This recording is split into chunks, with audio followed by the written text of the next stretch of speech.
All right, good afternoon, everybody. Welcome to the AACA Museum and this really special educational program that we have with our special guests.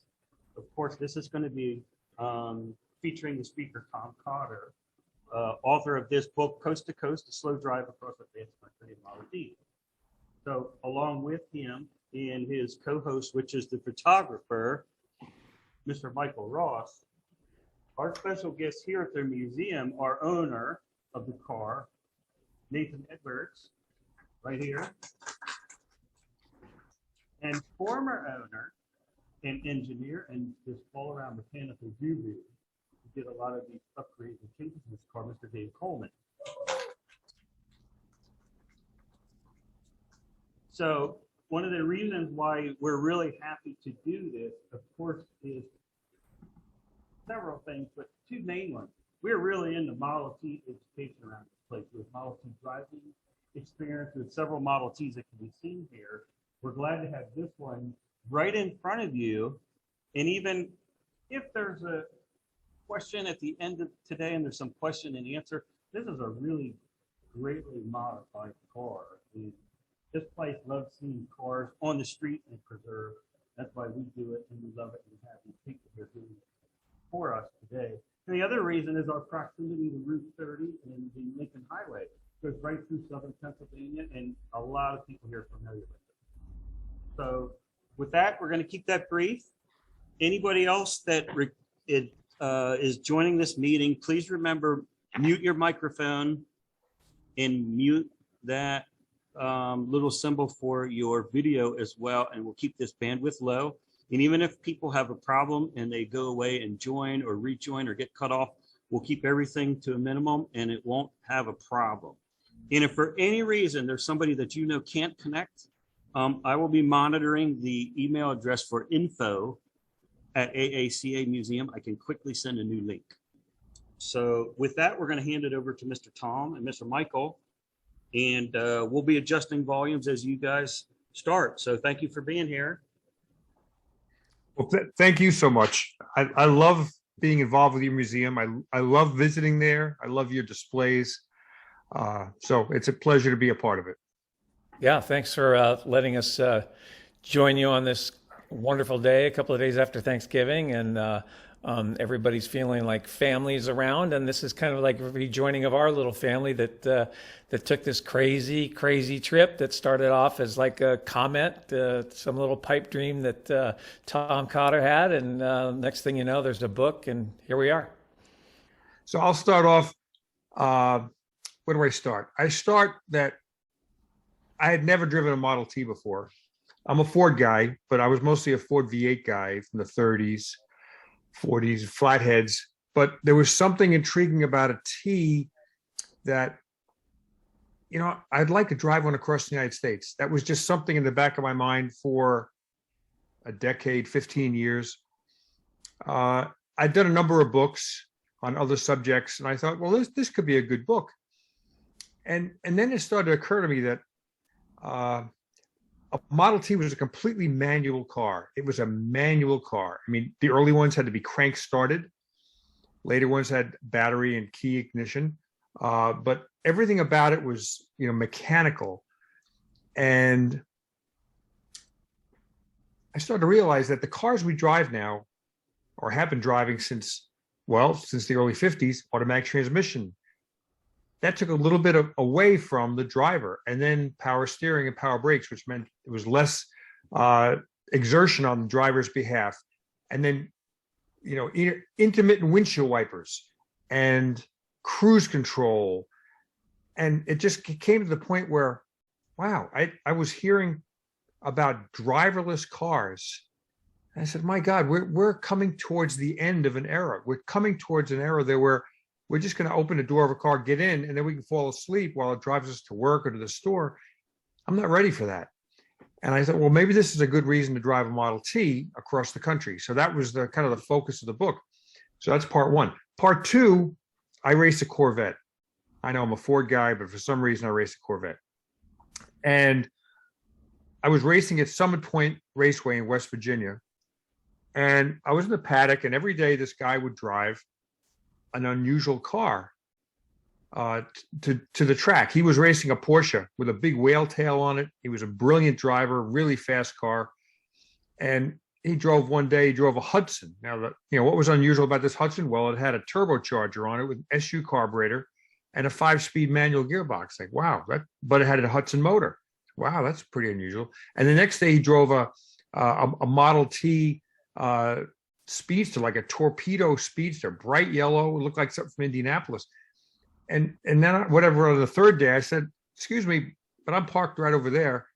I'm intrigued with the cars you've got. I've got an eclectic taste in cars, and it seems like you do too. He says, what are you doing at lunchtime? I said, nothing. He said, well, follow me over my house. So we went over his house, which was just a couple miles up the road. And I mean, Dave Coleman has, a machine shop he does his own cylinder boring and head work and everything, a complete machine shop. And then cars here and there, Studebakers and kit cars and Porsches and fuel-injected Corvettes and Thunderbirds. Oh, my God. So we went out and looked at this Speedster he had. And I said, I've always wanted to drive a Model T across the United States. And he looked me square in the eye and said, so have I. I said, really? He said, yeah. So we went back to the track. And a week later, I called Dave and I said, Dave, this is Tom Cotter. Are you serious about doing this Model T trip? He said, I'm dead serious. I said, okay, I'm gonna start working on it. So I called Michael, who's we had done 4 books together to that point. Michael Allen Ross is a brilliant automotive photographer. And I said, would you be into a trip like that? He said, hell yeah. And then I called my publisher and he said, yeah, I think we could do that. So it was something, but a year to the day that I met Dave Coleman at Summit Point Raceway, we were on the Hudson River. That's Dave to my left, to your right. On the Hudson River on the New Jersey side, that was where our hotel was. That's the New York skyline in the background. And we were about to depart on an amazing automotive adventure, driving this Model T across the United States. On a highway that I had known very little about called the Lincoln Highway, but I found out a great deal about it. The highway was the first cross-country road in America. It was built in 1913, and it went from New York City to the Golden Gate Bridge. And Dave had this torpedo-type Model T Speedster. He said it's a little bit too radical. It had a rough cylinder head with 16 valves, all period modifications, but it had no valve cover. And he said, that would probably not the best choice.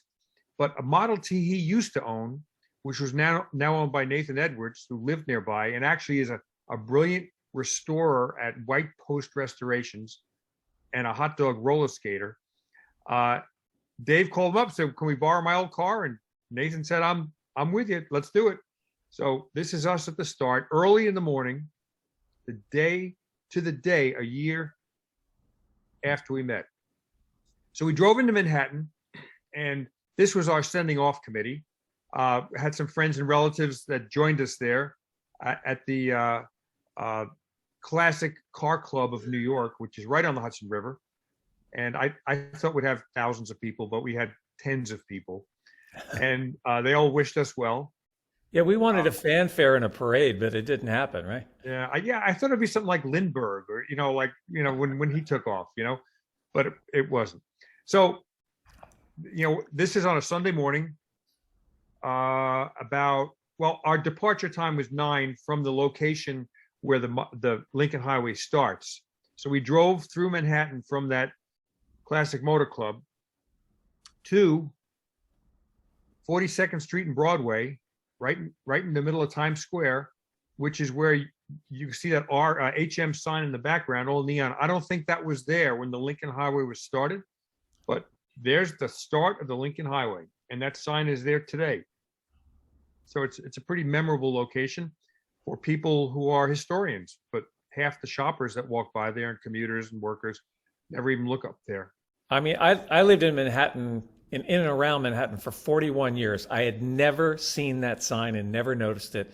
When you think about the millions and millions of people that pass by that and have no idea what it is.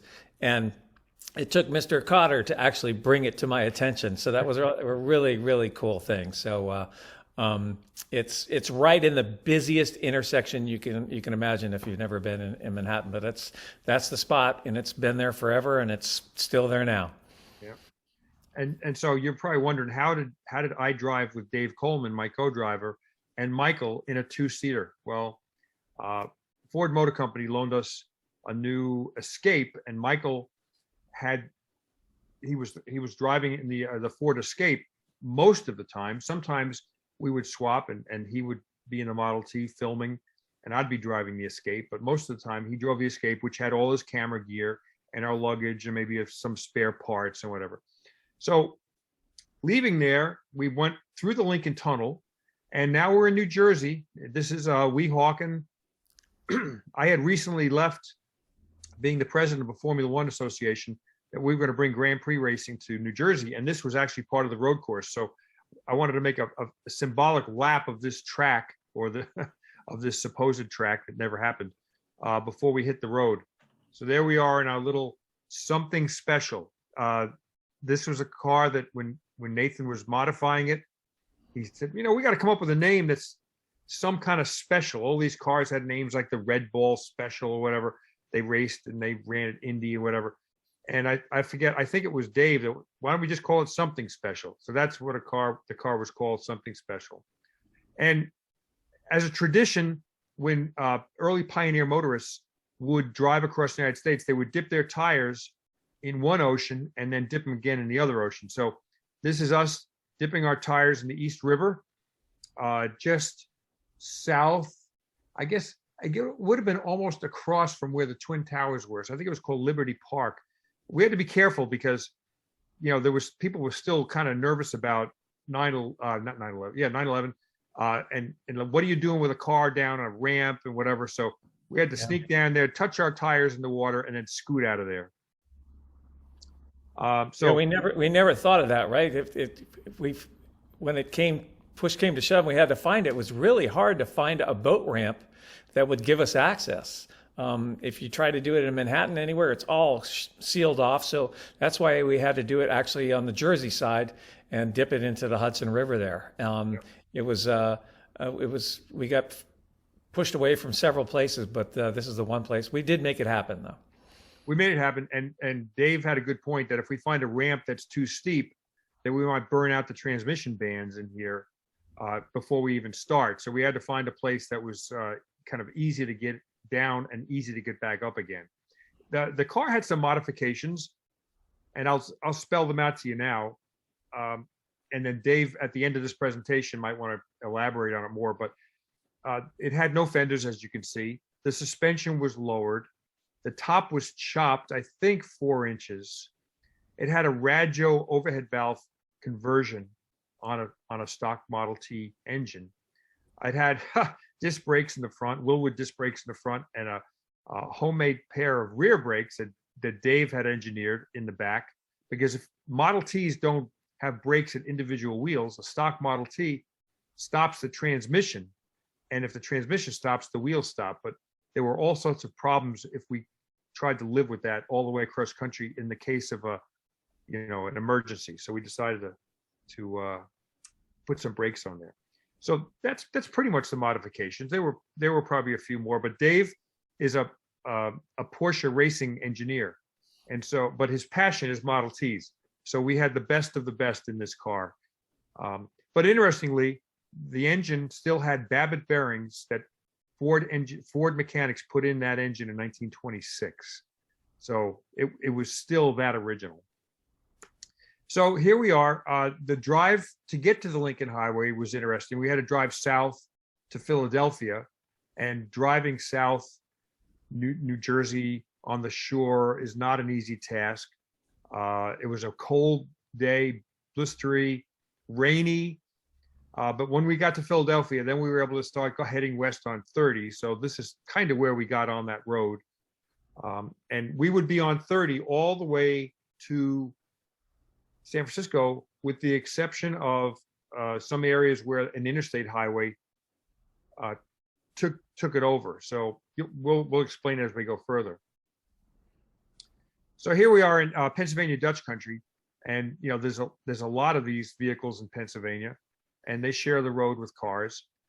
And right after this was taken, I forget what town this was in, but you can see the stoplight there. It says Lincoln Highway. So, we were going to make a left and he was making a left. And we'll both be on the Lincoln Highway together. I thought it was interesting. I don't know if we stopped to get gas or maybe a bottle of water at a gas station.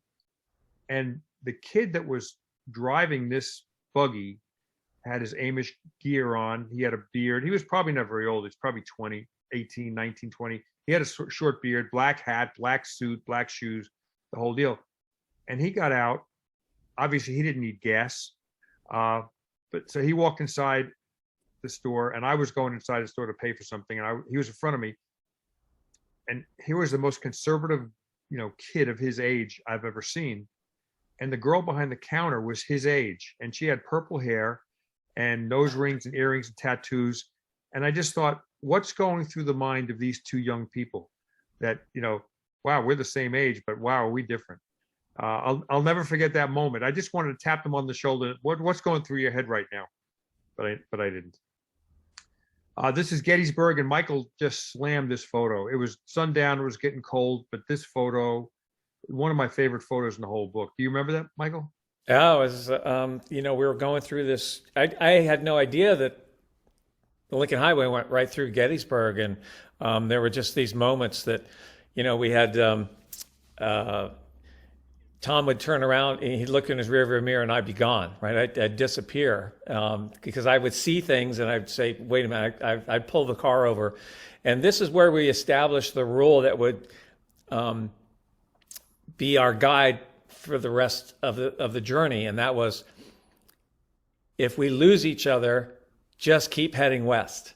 So I would occasionally just pull off, shoot things, and I knew I would catch them eventually if we just stayed on that route. And I just, went a little faster. I knew I would have the ability to catch up with them, but that was the rule, was just keep going west. So, but yeah, it was kind of the end of the day. The light was disappearing. It was a chilly day.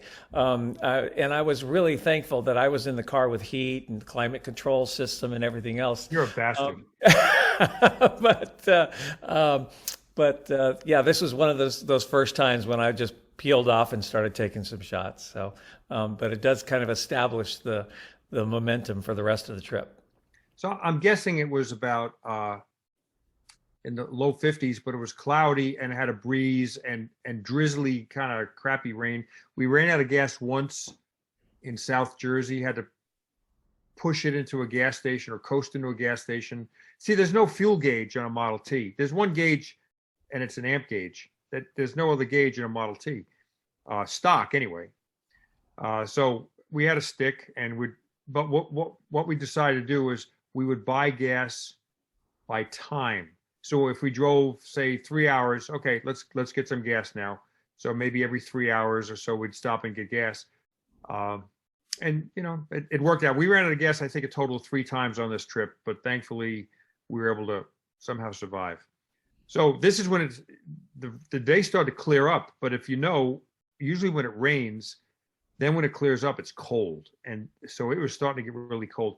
We drove a lot of miles that day. We decided to get across the country at the time we wanted to do it. We'd have to do about 250 miles a day.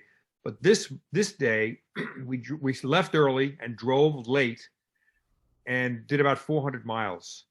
400 miles at 42 or 43 miles an hour is a long day. So we started to explore. Now, originally, we were going to go be completely unplugged on this trip. No cell phones, we're just going to go and do it like they did in the old days. But then we thought, you know what, we should be smarter than that. If we have a breakdown, there's an emergency, whatever. So we had cell phones and we started to explore places to stay as many times as possible. We wanted to stay at a place that had been around for 50, 60, 70, 80, 100 years. So we found this place called the Lincoln Motor Lodge, and it's in Mann's Choice, Pennsylvania, MANN''S, Mann's Choice, Pennsylvania. And it had been there since 1939. And I mean, if this picture doesn't look appropriate with the car sitting in front of that little bungalow, it was an amazing little place. It's owned by a husband and wife, and they bought it to kind of get out of Washington, D.C., which was becoming drug-ridden, violence and riots and stuff. So they've been here for 30 something years, I guess. And now it's literally, it's for sale. I mean, they're selling this little business, but they've restored these little buildings. You can see inside, it's all knotty pine. And this was the honeymoon suite. They let us in here to take a picture of it. It's interesting, all the bathroom fixtures, the toilet, the sink, they're all pink or light green. The magazines on the tables were from 1955, National Geographic. This is the woman that owns it. Her name is Debbie Olitzer. And if you are driving the Lincoln Highway and want a place to stay, it was like $65 a night. It was a great place to stay. The rooms were warm. The shower was cold. It was, we wanted to wake up and take hot showers, and the water was about 34 degrees. That didn't happen. But anyway, she was a neat lady. She's in our book. And this was our first night stay after having driven 400 miles. And she was amazed with what we were doing, and I was amazed with the business she had. Yep. So, and if you do buy that place, as there is a little bonus. There is one of those bungalows. There's a small sign outside that says Tom Cotter slept here. So I hope you get a discount. I think the value is way up. So this was in a town right next to Man's Choice. We had to go back east one town to get breakfast. And it's the world's largest coffee pot. Think about the Lincoln Highway. This was in an era, 30s, 40s, 50s, where you could pull over and see the world's largest hairball, or the world's biggest groundhog, or whatever. Well, I mean, it was all an effort to get people to stop and spend money. So this has been there probably since the 30s or 40s, the world's largest coffee pot. And then down the road a piece, we found the world's largest teapot. So not to be outdone. So this was in Bedford, Pennsylvania. We had a nice breakfast there, and then we filled up with fuel at Dunkel's Gulf. Now, this is in the same town as that coffee pot. And Dick Dunkel, his father, opened this place in the early 30s, and he inherited it from his father when his father died or retired or whatever. Dick is an old car guy, and he loved. I think that's him. Putting the gas in the car. Dave showing him. We had a fuel cell in there, but this car could have back in the day filled up with gas at this gas station. That's all porcelainized brick. It's a beautiful Art Deco station, and he's into Model Ts and Model As and maybe hot rods too. So we were the most fascinating part of his day, and he was the most fascinating part of our day. So we got back on the eastbound Highway 30, and I never knew that this was there, but this is the Flight 93 Memorial, where on 9/11, the plane that crashed in the farm field in Pennsylvania. This is where it landed, and it's quite a striking tribute to those people who fought to keep that plane from flying to Washington, D.C. This is the path that the plane took, kind of going right through. I mean, these monuments weren't there, but this shows the flight path as it got lower and lower and lower and just kind of scrubbed itself into the ground. And there's a wonderful museum memorial you can go inside. And we didn't even know this was on the road. We just stumbled across it, and it was just breathtaking. Yeah, it was a real emotional spot. I mean, we pulled in there and just, you can't help but get really quiet, but it was just a magnificent tribute and structure. If you're ever in that area, it's really a really beautiful thing that they've done there. That's really very significant and really something you shouldn't miss. Don't just pass by it. Pull in. Yep. In the museum, there are television cameras that show news broadcasts of the day. And if all of us remember, if you were born then, what it was like that day, hearing another plane and another plane and another plane, and all the planes in the United States had to land. And I mean, I was not the only one with tears in my eyes in that museum. There were people just pulled over and went to this. It's a spectacular memorial, and I highly recommend to anybody. And we luckily just stumbled across it.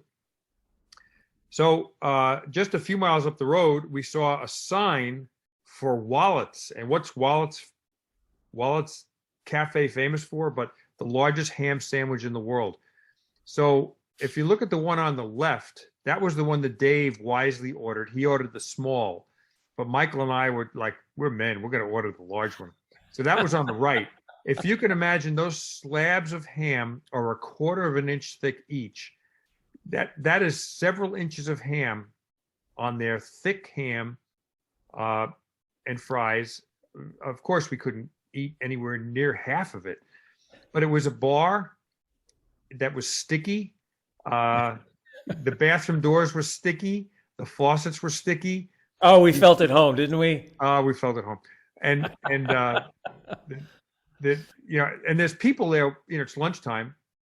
And there are people there sitting at the bar having their ham sandwich, drinking a beer, and watching the dating game. Now, the dating game had only been off the air for 50 years at that point, but somehow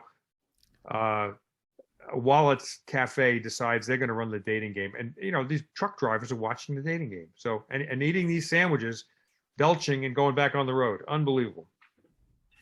So, okay, here's the world's largest teapot. This is in Chester, West Virginia, which is not too far from where we saw the world's largest coffee pot. And this is from 1938. And these things, these buildings or attractions had other lives. Like this one, at most recent life sold postcards and candy and souvenirs. But, this one and the other one were also cafes at one point. You go in and get your coffee and eat your donut.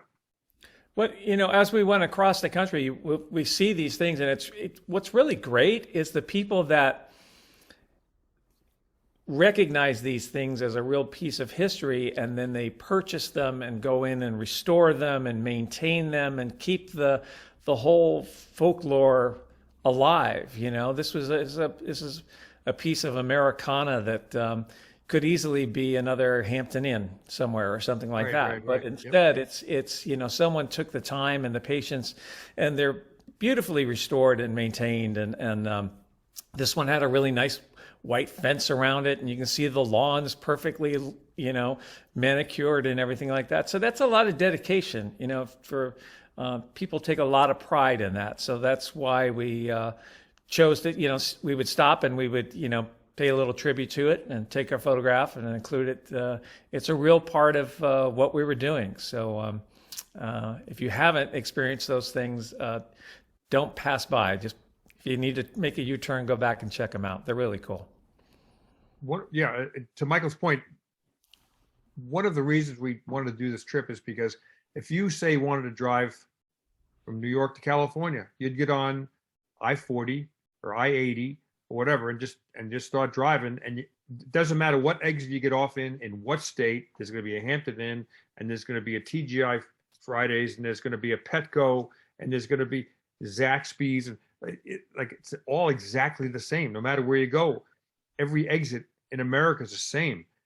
It's like, there's a Walmart, and it's like, so what we found the most enjoyable was traveling on 2-lane road across the United States and seeing America up close, going through towns that the Walmart nearby had put out of business. But, going to the diner that was still scraping along and having breakfast or lunch there, staying in an older hotel, getting gas at a gas station is barely hanging on because nobody goes by there anymore. That was one of the joys of this trip. So this was in West Virginia, Chester, West Virginia. So we started in New York. We were in New Jersey, it was our second state, Pennsylvania. So now we're in our fourth state. As I remember, the Lincoln Highway only went through West Virginia, I think, for 3 or 4 miles. So this was just a quick little shot through until we got to, I think it was Ohio next. So here we are with Dave, who was, flat pedaling this car, and we get pulled over. Well, how do you like that? I mean, we got caught on radar for doing 15 in a 30-mile-an-hour zone. Actually, we were going to get breakfast, and that town was in East Canton, Ohio. And this officer is named Derek Blake. So we wanted to get breakfast, and Michael and Dave went inside to get breakfast and spend some time with the pretty waitress. But this police officer was in the parking lot with a radar gun. So I said, I'm going to go talk to that guy. So I walk over and talk to him. He says, hey, nice Model T you got there. I said, yeah. So I said, can you show me how this radar gun works? So he said, come on, sit inside. So I sat in the police car with him, and I was able to play with this gun. And the speed limit there was 35. And I said, okay, how fast do you have to go to get a ticket here? He said, well, and he was the captain. He said, none of my guys are allowed to give a ticket for going less than 50. So I thought that was pretty fair. 50 into 35, and you still wouldn't get a ticket. And it turns out he's got a Pro Street Vega with a 454 that he drag races, and he does welding. He welds his own frames and stuff. So he was a pretty cool guy. So this was just a post shot. I think that Dave shouldn't be smiling, though. He probably should have looked sad and remorseful.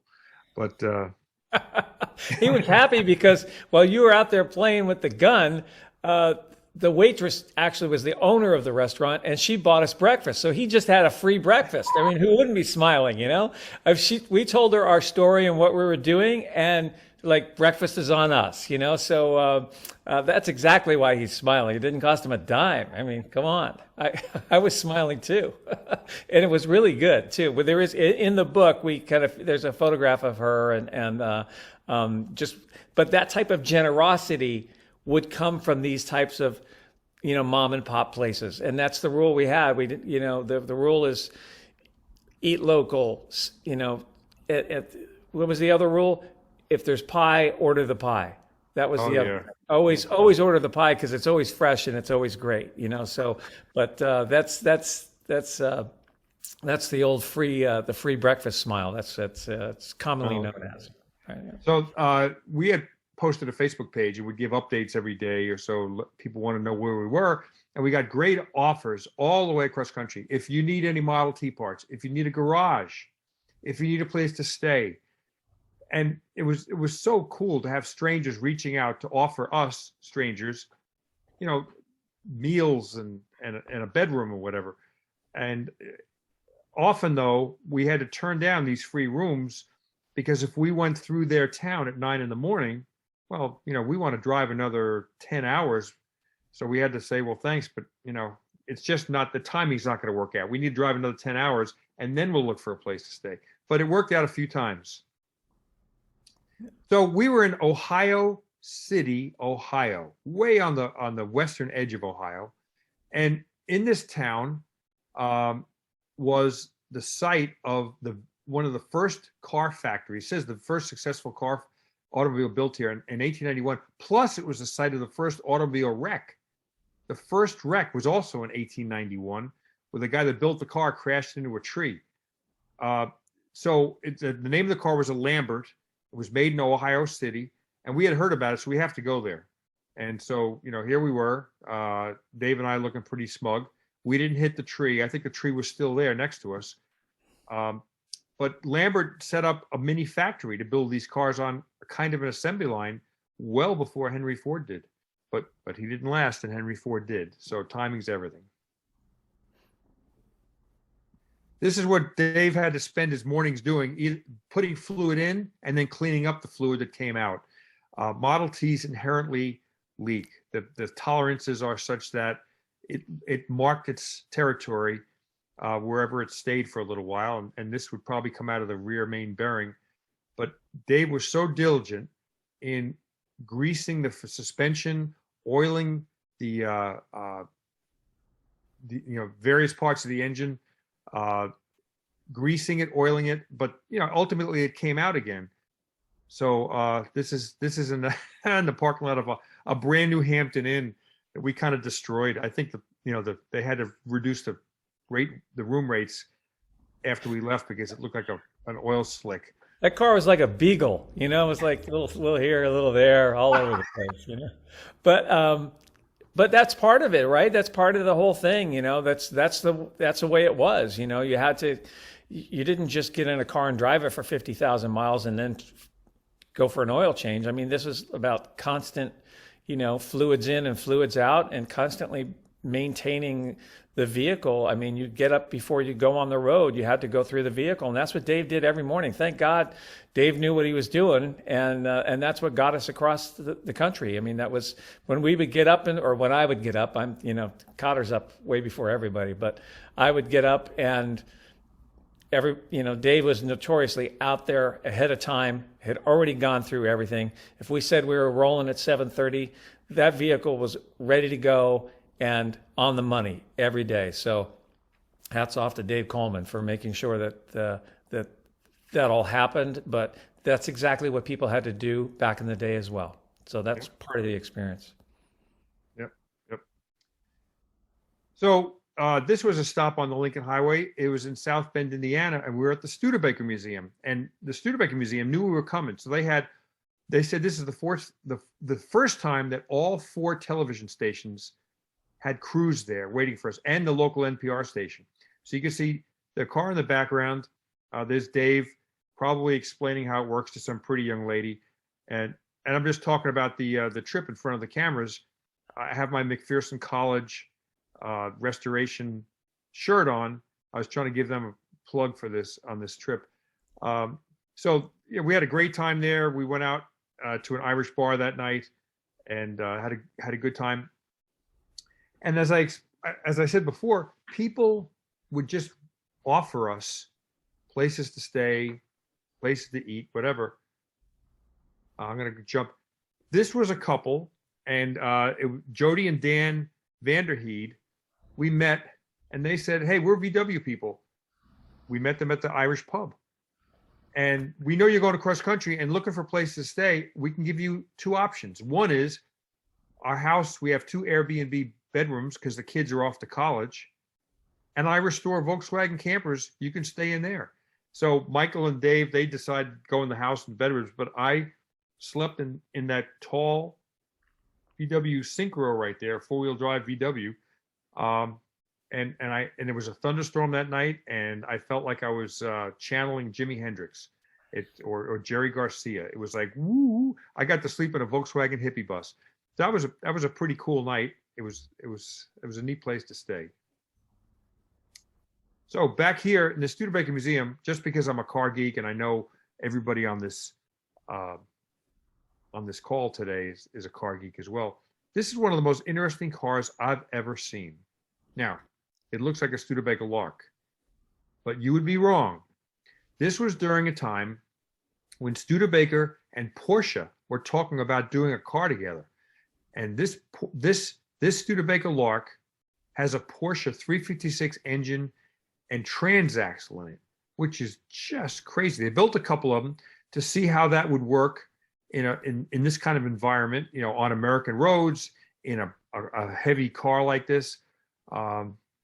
And I guess it didn't work out well enough because they never wound up pursuing it. But there was serious talks for a while. There would be some a joint venture, or maybe they would combine companies to build passenger cars. So, yeah, I still want to go back there and photograph that car properly, take it outside, and it's a really, really super unique piece.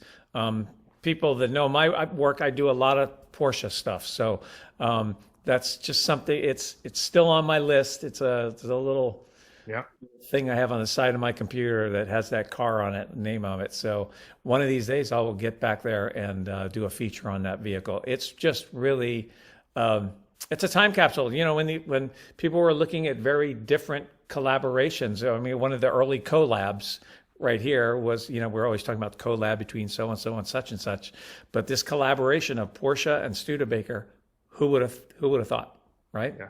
Yep. But it happened. Yep. So if you are driving out towards that neck of the woods in South Bend, Indiana, it's right along the Lincoln Highway, but you can get there lots of other ways as well. This is a museum worthwhile stopping at, and I'm sure the people sitting around you with the AACA can vouch for that. I think you'll have to ask to see that vehicle, because that was kind of downstairs, in the basement, right.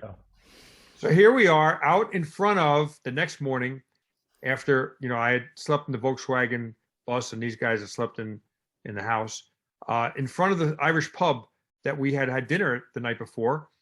And we met these two officers, and the guy who owned the Irish pub says, "I got something special for you. I've set up a police escort."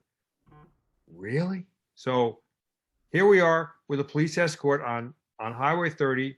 They're running us out of town. I'm thinking, traffic was stopping. They had police officers stopping traffic at intersections for us to go through. And I'm thinking, like, they're probably waiting for a presidential limousine, and they saw this little Model T go buzzing through town. But they, and there's probably all sorts of rumors about, watch out, lock up the women and children because the Model T boys are in town, and the police are giving them an escort out of it. So they took us to the county line and said, "Good luck." And we had a good time meeting with them, and they had a good time meeting with us. It was the most interesting part of their day. So this is a part of the Lincoln Highway that is one of the original unpaved parts. Now, Lincoln Highway was only paved in segments. What they wanted to do was encourage people or towns, municipalities, counties, states to pay for paving. And so the government would pay for small sections, maybe a quarter mile, half mile to get paved. And that would hopefully encourage people to do further paving and maybe ultimately one day have the whole country paved, cross country. But this is one of the unpaved pieces. And we just thought it was, to me, Michael, this is one of the best photos of the whole trip. It's just amazing. It was just one of those, we had to, sometimes timing is everything, right? So we just had the perfect backdrop just kind of like slide into place for us, so, and I think you have some other shots of when it left, but it was a great, fun little spot. And I know Dave I put Dave through his paces trying to come up with some other creative shots in that area. So, well, but here's our rock and roll album cover. This is the band got back together again. After the train pulled away, we pulled on the tracks there. And, we look like. Hey, Nathan, it's okay. We just took your car and put it on a live rail. It's okay. And it's one of these crosses there's no signs or anything like that because it's in the middle. There's no crossing guard thing, and there's nothing that's going to tell you that a train's coming other than the sound of that horn. But we figured, hey, why not? Here's an opportunity. And I always do like to do a shot that's kind of like as if it were an album cover. So yeah, this is our album cover shot from the Lincoln Highway. And it was a fun time. Yeah. So back on that dirt road that's to the side there, this is the only shot that I know bothered car owner Nathan Edwards. It was Dave said, "I think I could spin this car around in its own tracks." So he coming towards me at speed and then just spinning it. And there's a train on one side and there's a ditch with a pond on the other side. And he didn't quite make it. And I sent this picture to Nathan, and he called me the next day. He said, "You know what? I was not worried about you guys using my car until I saw this picture, and now I'm worried." Oh shit! This was Dave Coleman's version of drifting a Model T. It's now I've seen drifting is a thing now, right? Everybody has a drifting races, and they build cars specifically for drifting. But here he was drifting this vehicle as if it were back in the day, and it's just centrifugal force, right? Throttle, spin the wheel, see what happens. It was just very raw and a great fun to see. But sorry about that, Nathan. Sorry again. Sorry.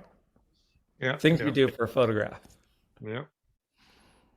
So this is one of the places on the Lincoln Highway that there's no reason to stop there except to take pictures in front of this sign. There's a little souvenir store next to it.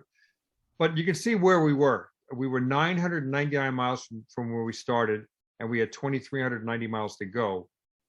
And I know that, they call it Frisco, but, it's called San Francisco. And I know the people, who live in San Francisco, they say, no, we were never called Frisco. We are San Francisco. So, or Cisco, but not Frisco. So they said, where did that come from? I don't know. But we were also 93 miles from Chicago, and I guess it's maybe 35 or 53 miles from Clinton, Iowa. So anyway. So this was a neat little pull-off we made in Dixon, Illinois. And this was Ronald Reagan's boyhood home. We had just pulled through this town. The Lincoln Highway in this town was red bricks. A number of towns couldn't afford to pave their main streets, so they did it in red bricks. And this town had a restored red brick main street, and we just cruised around a little bit. And wow, what's that? And it was a Sunday, I think it was a Sunday, and it was closed, or at least it was after hours. It was closed, but a very nice, neat home in a very nice, neat town, and it kind of was. You would imagine this is where a guy like Ronald Reagan would grow up, and so that was nice. I wish we could have gotten inside, but we crossed the Mississippi and we made it to Clinton, Iowa. Now Clinton was going to be our home for the night, and we stayed. I don't know, just straight ahead there to the right, there was a Hampton Inn, and so we stayed at the Hampton Inn and met a bunch of neat people who worked for the government. Remember that, Michael? Yes, yeah, that was a fun evening. It was. They bought the beer, they bought the food. These people were living long term in a Hampton Inn. They dismantled armaments for the U.S. government, armaments that might go back as far as World War I, that were just sitting in silos. In this case, in Clinton, Iowa, along the Mississippi, and so they would have to build these big blast chambers and burn this stuff out. Burn the fireworks and whatever, the gunpowder off this stuff, and reduce it down to scrap metal. And that's how they made their living. And they would cook out at the Hampton Inn. There was barbecues in the back, and they made us sausage and hamburgers, hot dogs, and all sorts of good bratwurst. They had a good time. And they said, "Oh, you know what's right up the road?" And I said, "I don't know what's up the road." "Well, just south of here is LeClaire, Iowa." I said, "Oh, that's nice." Before you jump, I'm gonna. Okay. I have a memory, and that was okay. So these people, they basically take a aircraft carrier and convert it. Well, in one case, they took an aircraft carrier and converted it into a blast chamber, and that was in the Persian Gulf. Yeah. Yeah. So they collect these things, bring them on board, and they're doing all the stuff on a ship. But they were somewhere, I can't remember, but whatever country they were doing this for at the time, because they go around the world doing this, they were all called to the deck because there was something arranged where the country sent over a peaceful submarine that came up and surfaced next to them. And on the deck of the submarine, the entire crew was out saluting them. And I just thought that was a really cool thing, because these guys go all over the place, taking care of war debris, so that people are safer, things that haven't been discharged, or and it's really kind of a cool thing. But these, I'll tell you, they work really hard, but boy, do they party hard too. We were kind of scared when we pulled in there. We walked in the lobby, we were like, what is going on here? And immediately Dave puts down his bag and goes over and starts talking to them. We're like, what's going on here? Next thing you know, we're sitting there having dinner with them. It was really a real fun evening. They put their lives in their hands every day. Every day. Yeah. Every day. And there was a woman in charge of this entire group, and she was just sitting in a chair quietly over. And I walked over, and I could tell that she was just had a smile on her face. I said, "You're in charge of this crew, aren't you?" She goes, "Yes, I am." And she was just really proud of them, and it was a really unique moment on the Lincoln Highway. So anyway, that was my little. One thing I want to make obvious to you, if it's not already, is that this was not a book about cars. It was a book about people that we were able to meet because of a car. And often, when I do my Barn Find Hunter episodes, whatever, it's very seldom that I don't try to bring a human interest story into the episode, because we want to hear about people more than we want to hear about camshafts and oil pans and gear ratios. So, here's just another human interaction that we had along the way. So anyway, that was the group of people that said, well, LeClaire, I was just, 10 miles south of here. So, that's nice. What's LeClaire? Oh, that's where American Pickers is based. Oh, we got to check that place out. So I was a little bit sad. This is American Pickers world headquarters, I guess. There's this building and another small one to the right. And I wanted to go in there expecting to find amazing Indian motorcycles and, all sorts of old cash registers and just cool stuff that they buy that would be for sale. And I have to say that I was disappointed. It's T-shirts and hats made in China.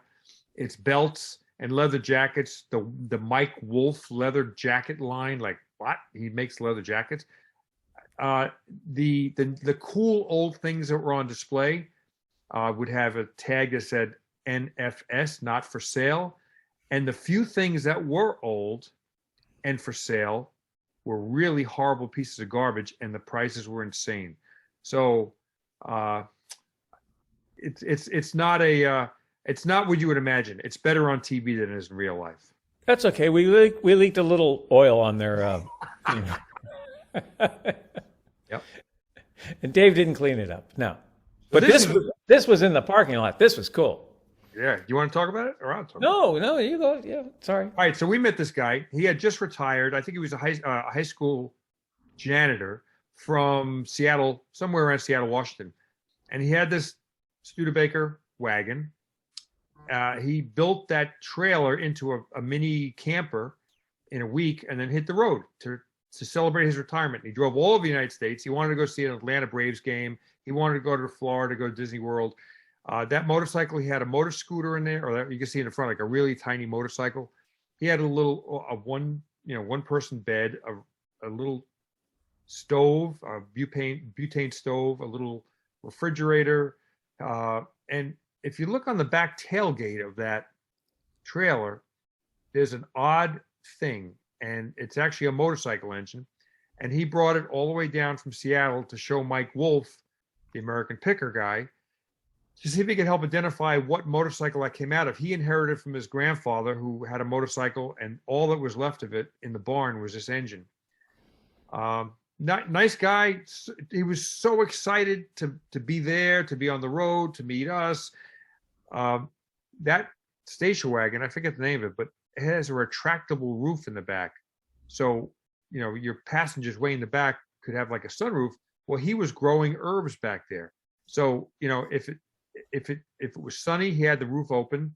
If it was drizzling, he'd have the roof open. He only closed it when it was raining heavy, and then he'd cut those herbs up and use them, on his salad and stuff. One of a kind guy, I got to tell you that. I've never met a guy like him before. I'm trying to look it up. Oh, you got the book there? You're cheating, man. Yeah, I'm cheating. So interestingly, this is a great picture that Michael took. That's not part of the Lincoln Highway anymore. The Lincoln Highway had a habit of moving to more, I guess, expeditious routes. So if there was another road nearby that would shorten it somewhat, well, they moved it there. So this is one of the most iconic places on the Lincoln Highway. It's got this cool bridge that's, it says Lincoln Highway in concrete on it, but the Lincoln Highway is actually a couple miles north. Still, we had to take a picture of this. So here's us driving, pedal to the metal in the T, going past this great bridge. Michael took his life in his hands because there's a lot of traffic on this road and there was no place to stand. Right. That's it. I'm a dangerous guy. But yeah, it's no. I tried to find the Studebaker thing. I couldn't find it. There is a name for that type of station wagon. Wagoneer or something. I don't know. Yeah, it's called a Wagon Master. There's somebody watching this or listening to this right now that knows the answer, but I'll Google it. You know what? I'll put it on chat. Go check out the chat. Does anybody know the name of that? There's 3 chats on there. Okay, so I'm going to keep going here. So it's a Wagoneer. Oh, hello. I said it's called a Wagoneer. I'm a Studebaker guy. All right. Thank you, Tom. All right. Well, this was a place that we didn't know we'd bump into, but we did, and I'm glad we did. This is at the intersection of the Lincoln Highway, which is east-west, and the Jefferson Highway, which is north-south. And as I remember, the Jefferson Highway, I think went from Minneapolis to New Orleans. And this was at the intersection. And there was a hotel, and there was a cafe, and there was a gas station.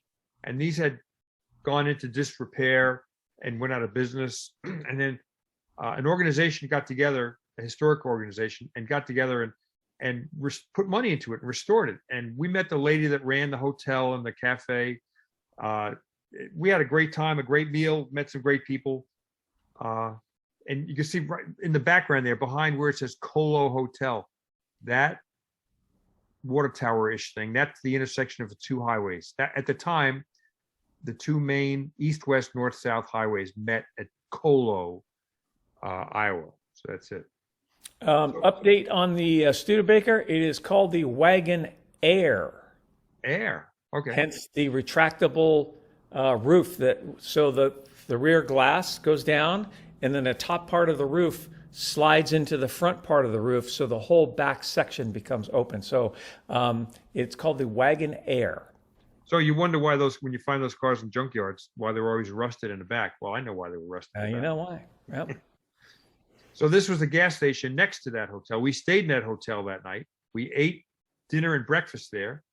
And then this was the old restored gas station there. Michael shot this at night, and it was interesting. As we were shooting these pictures, people lived around. They were walking up with their kids and their dogs and whatever, and walking up. So behind us was a crowd of people. Like, what are you doing here? It was a pretty neat scene. All restored with old products on shelves, old tires and things. And this would have been, put in probably in the teens or 20s. So we had gotten some posts from various people on Facebook, and one gentleman we got a post from. His name was Mark Henderson, and Mark said, I live in Boone, Iowa, and I have a friend who's into old cars, and he would love to meet you guys. And I said, we don't really have time. We got a deadline in California. We got flights going back east. He said, well, he's interested. You have a Radjo overhead valve conversion on your Model T. Well, he has a Radjo Model T too, and he's got another Model T, and he's got all sorts of other cars. So, this is okay. We should probably stop and visit him. So this is the farm of Daryl and Rosie Krauss. And Daryl and Rosie Krauss have been farming there their whole lives. And they were probably the most interesting, wonderful people of the whole trip. This is Mark Henderson on the left, who introduced us, and then that's Rosie and Daryl. And this is inside one of his buildings. He had so many tractors and other implements, maybe 100 tractors in various barns. He had been a pilot. He had lots of antique cars in the back part. He was clearly more a tractor guy than a car guy, but he was an all-around great guy. And so he allowed us to walk around. I mean, we could have spent all day there. I could do a whole Barn Find Hunter episode just in his property, but we wanted to keep moving. So he showed us some more tractors, all different brands, some unrestored, original paint. And so I made it to another building, and he had this Harley. I said, boy, that's a nice Harley. He said, I've owned that since new. And I said, what? He said, yep, I got it in 1948. My father bought one. He bought my brother one, and he bought me one. I was 18 years old. I just graduated high school, and my father gave me this Harley in 1948. And I said, man, did you restore it? He said, well, no, but I had to rebuild it. I said, what do you mean? He said, well, in 1949, a guy in a 1939 Ford ran a stop sign and hit me. You can see the shape of the motorcycle. This is the shape of young Daryl. Broke his arm, broke his wrist. So that's the same guy that's on the right side there. This is him as a 19-year-old. What a nice man. And so we hung around them not long enough. I wish I would have spent a day with those people, or a week. I bet she made great blueberry pie. But Daryl, as we were leaving, said, I got a little gift for each one of you guys. I said, oh? He said, yeah, I want to give each one of you one of my nuts. I said, oh, that's interesting. There's three of us. And he reached in his pocket. And I don't know if you guys can see me, but there's a Buckeye right here. He gave each of us a Buckeye. Gave Dave one, gave Michael one, and he gave me one. And he says, just put that in your pocket and it'll give you good luck. He said, I've had one in my pocket for 53 years and I wake up a happy man every day. And so this is the Buckeye he gave me, which, what a wonderful story. What a wonderful outlook on life to have. And Michael had a misfortune with his Buckeye just the other day. Yes, just yesterday. I've had this in my pocket ever since that day. And yesterday, I got in my car and I went around the back and I unlocked it and put something in the back and then took off. And I came back and parked the car back in its space, went around to the back of the car, and I heard crunch. And apparently, the Buckeye fell out of my my pocket onto the floor. So just the day before we're doing this, I crushed my nut. Well, I got some spares for you, man. All right. You let me know. But it's literally been in my pocket ever since. And we have this little thing where Cotter and I would see each other ever since then. Every now and then, I was standing on the lawn at Amelia Island, and something hits me in the head. I'm like, "What the heck?" And it was Cotter threw a Buckeye at me, and it was his nut. And I was like, "What the heck?" And we always, ever since, we always we pull it out and go, "Hey, you got yours, type of thing. Yeah. And yesterday, I crushed the dream yesterday, but I need one of those. So. Yeah. It's just a little thing that, yet again, another little thing you take away from the Lincoln Highway, and it's about people, it's I have started saying something a long time ago. There's nothing like the people the cars bring together. And there's a great example of it right there. Yep. So Boone, Iowa was the birthplace of Amy Eisenhower. President Eisenhower's wife grew up in Boone, Iowa. And his wife, Rosie, worked for the phone company. And because when the president and his staff came there, they had so many phone calls from Secret Service and FBI and all that stuff coming through there, that every year when the president went there for Christmas or whatever, he'd go in and thank all the women who worked at the phone company with the switchboards, pushing plugs and wires and that kind of stuff. He gave all of them a signed autographed picture, and Rosie still had her picture that President Eisenhower had given her, when he was president. So, who knew a little town in Iowa, a couple of farmers, would have that touch of celebrity in their lives. This is further east, and this is in Lincoln, Nebraska, and this was at Speedy Bill's museum. If you had not known of Speedy Bill, he has a Speedway Motors, and they sell speed parts. Now, he's now deceased, but he was a lifelong racing enthusiast, and he built this amazing museum that he's got cars and engines, just an amazing collection of stuff, all related around racing. And this was the Lincoln Model T Club 50th anniversary celebration that we just happened to pull into that night. And we were driving a Model T, and this was the Model T Club. And outside were a bunch of Model Ts parked. And so they allowed us to pull our car right into the dinner and participate in their dinner. They were celebrating Model Ts. They were celebrating 50 years, and we were celebrating a Model T as well, with something special. So that was a pretty cool little event that we just happened to time it perfectly. Lincoln, Nebraska, it was about not quite halfway on our journey, but we were ahead of time. We were ahead of schedule. We had not had any mishaps, mechanical failures. We had done at least 250 miles a day, sometimes more. So we decided that because we were in such good shape, that we would spend an extra day and have kind of a vacation day in Lincoln. So, we all slept late. I went out for a jog. We had brunch somewhere. And then we went to the one of Dave's favorite places on earth, the Strategic Air Command Museum, which is just outside of Lincoln. I think it's on Interstate 80. And Dave educated Michael and I about aircraft. Just amazing, amazing aircraft.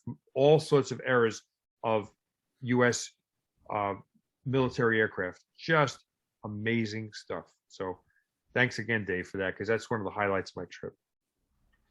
Also, at that same museum, they allowed us to do a tune-up. Now, we were approximately halfway through our trip. So there's Dave with the bald head and a bunch of young guys that I recruited from McPherson College who drove up with their professor. He drove them up in a van, and it was quite a long trip, six or 8 hours from McPherson, Kansas to Lincoln, Nebraska. And they serviced our Model T that night. They put new plugs in. I think we had a one or two bulbs that were out. They had to change the bulbs. We had to get new seal beams. They adjusted the transmission bands. The transmission bands were in good shape. They had been substituted from the stock type, which I think were leather, to carbon fiber. And so they were in good shape, but they still needed some adjusting. So these young guys know Model Ts really well.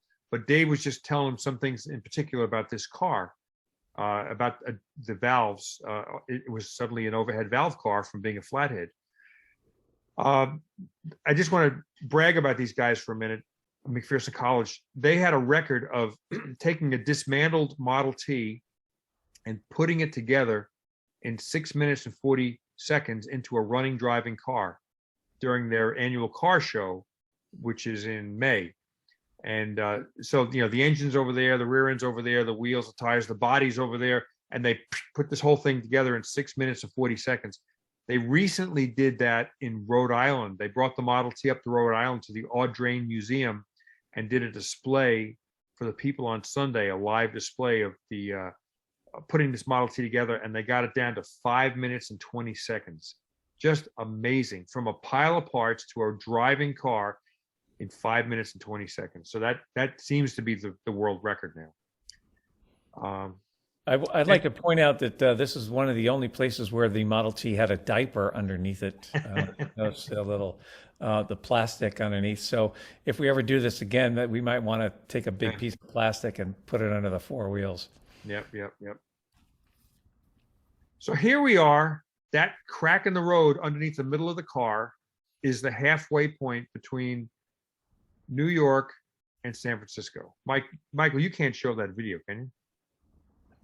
The only way to do that would be to. Could you hold your phone up to the camera? Well, what you could do is I emailed it to you, right? I'll mess it up. Yeah. Anyway, I'll see if I can do it because Michael did a little show business thing, and Michael used to be in show business before he got into photography. I'm still in show business. Life is show business. I don't know. I don't know if anybody's gonna be able to see this, but Michael stood with 1 foot on one side of that crack, and one foot on the other side of that crack. And I'm gonna show it to you now. And you know, if you can't see it, don't hang up. We'll be back. But here, I think I could. All right, just hold it up to your camera. Yeah. Hang on. Let's see if I can fit Tom Cotter. I think Nathan will get a kick out of this. You see our glass packed muffler hanging down there? But this was the halfway point. We were equal number of miles from New York and San Francisco. Hang on. I'm almost there. I could have had it done by now. Probably. This is how the sausage is made, folks. So not all is pretty in show business. No, it's really not. Hang on. Do library. Michael, I got it right here. You do? Oh, just hold it up. Yeah, go ahead. Okay. You can do it better. Okay. Say when? Or you want it vertically or horizontal? It stopped working. Hang on. I'll get it for you. This is where people are hanging up. They're saying, forget it. We're going to watch the Ohio State game. You can keep moving. I'll find it and I'll bring it up. It's funny, but don't worry about it. Okay. Yeah, you had to be there. You had to be there. So anyway, halfway point. I just thought this was a funky picture. It was behind the hotel we stayed at one night, and it just kind of showed the extremes on both ends of the automotive scale. This was the state that we were most worried about, because the Lincoln Highway went from a 2-lane road with, moderate speeds of 35, 45, 55 miles an hour to an interstate highway that the speed was 80 miles an hour. And, we all know what happens when the speed is 70, people go 80. Well, guess what? When it's 80, they go 90. So I called the Wyoming State Police a couple of weeks before the trip, and I said, is there a route so we can bypass Interstate 80? And they said, no, there's not. Well, if you wanted to, there is, but it's about a 600-mile bypass. And so that didn't work. I said, well, do you have a speed limit, a slow speed limit that you cannot go slower than? They said, well, how fast are you going to go? I said, probably 40. They said, well, we think that'll be all right. Just keep your eyes in the mirrors. So I felt bad for Michael, because he's driving this Ford Escape with emergency flashes on, and these triple tractor trailer trucks coming up behind him, 89, 90 miles an hour. And anyway, we made it across. It was not pretty, but here was a pretty little girl that we met on the route. We pulled in to get gas. We were at a Shell gas station, and this was 9-year-old Riley Smith. And Riley was fascinated with the car, and her father let her come over and look at it. And Dave gave her a T-shirt. He had some T-shirts made for kids before we left. And so we gave her a T-shirt, and she said, I race go-karts. No, I race motocross, but next year I'm going to race go-karts. And my hero is Danica Patrick. And I thought, man, isn't that cool? What a neat little kid. So, and you meet them at a Shell station. So the stories are everywhere. When we're in Wyoming, heading west, towards the Rockies, this is where the weather got pretty scary looking. You could see it right here. The sunny part to the east, we were driving into the cloudy part in the west, and we had forecasts of potentially ice and snow and freezing temperatures. And Model T has no roll-up windows, has no heat, has leaks all over the place, air leaks, and we didn't have snowmobile suits or anything like that, because I suspected we'd be in pretty good shape in May going cross country, but it wasn't. So we pulled over. You can see the sky is getting threatening. I've got my, the heaviest coat I had gloves on, and Dave's putting in the side curtains. The door side curtains are in. He's putting in the back ones there. And we were going to try to, stay as tight as we could, but it got cold and it got windy, and we stayed in a hotel that night. And we got out the next morning as early as we could, because a blizzard was expected, and we thought we'd be stuck there for several days as they plowed the interstate highway. So we got out of Dodge. We because it was sub-freezing temperatures, we had been running water all the time in the car. We put antifreeze in it, fearing that we might do some damage to the block. Here we are. We found an old picture of a Model T driving across on the Lincoln Highway in this exact location as this car was taken. I mean, it's just unbelievable that the exact location was in a book somewhere that we found, with a Model T in the foreground and the rocks in the background. Yeah, before we set out, I did a lot of research. There was a few different universities that have a lot of archival images from the Lincoln Highway.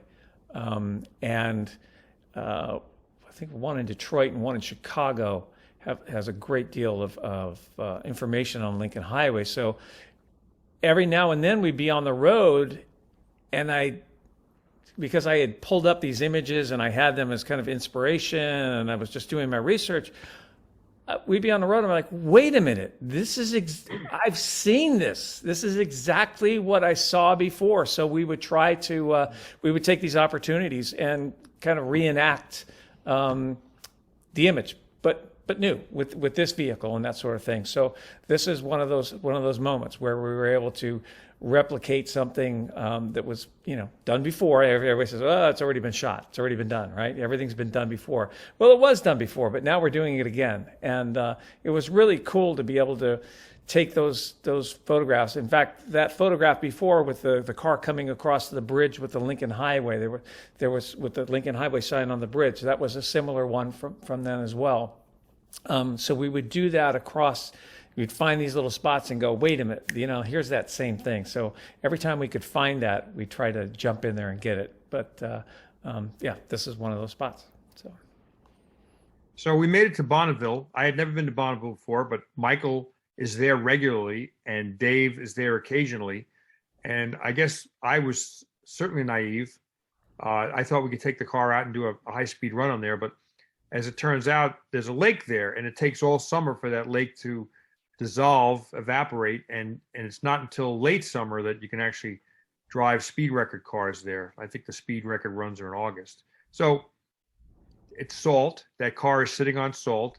The further out you got, the gushier and mushier and greasier the salt was.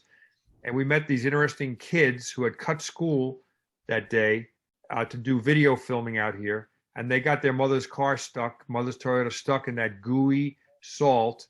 They were all cutting out of high school. They were all about to graduate. And they had a film class, and they were doing their final project out there. So this is the girl whose mother's car they got stuck. And so we had four-wheel drive in the Escape, and we were able to pull it out, but we had to borrow and buy some ropes to pull it out. It was a mess. That you don't want to buy a Toyota that's dark gray with Utah plates on it, because it will rust prematurely for sure. Well, what stood out to me is, here's this poor girl, right? And she's got her mother's car, and these 5 guys that are piled in the car with her talk her into going out and doing donuts out in the thing, and then she gets stuck there. It was all their idea.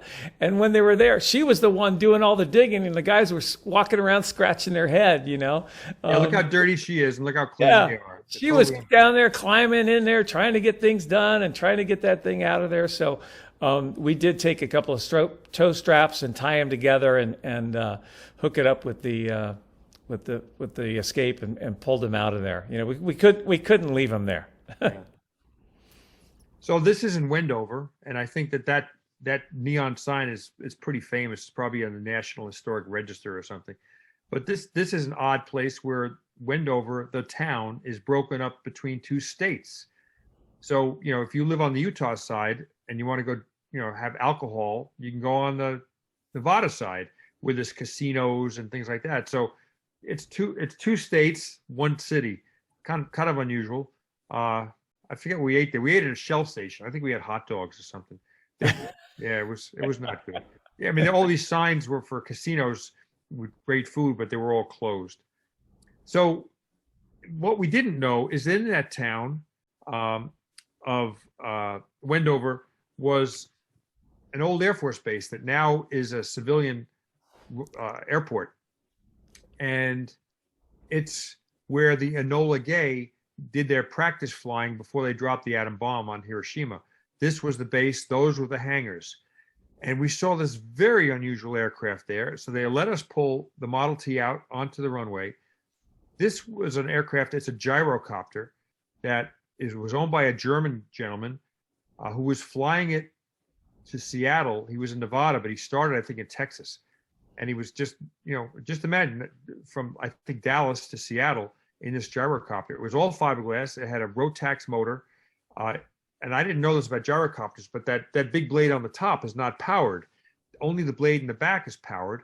And when that vehicle pushes forward, the top blade spins, and that's what makes the aircraft go aloft. So in a worst case scenario, if you ran out of gas or the motor died, it would just kind of come down gently like a parachute. That blade would just be spinning until it landed. I would have given anything to have a ride in that, but he was in a hurry, and so were we. So, but I think this photograph speaks volumes of how far transportation has gone in the last 100 years. This is just let me see. It would be west, probably southwest yeah. southwest of Wendover, along a road called it's Highway 50, the loneliest road in America. And there's ghost towns on this road, and so this was one of those ghost towns that had buildings and old vehicles, and it just kind of looked appropriate for us to pull there and become part of the scene.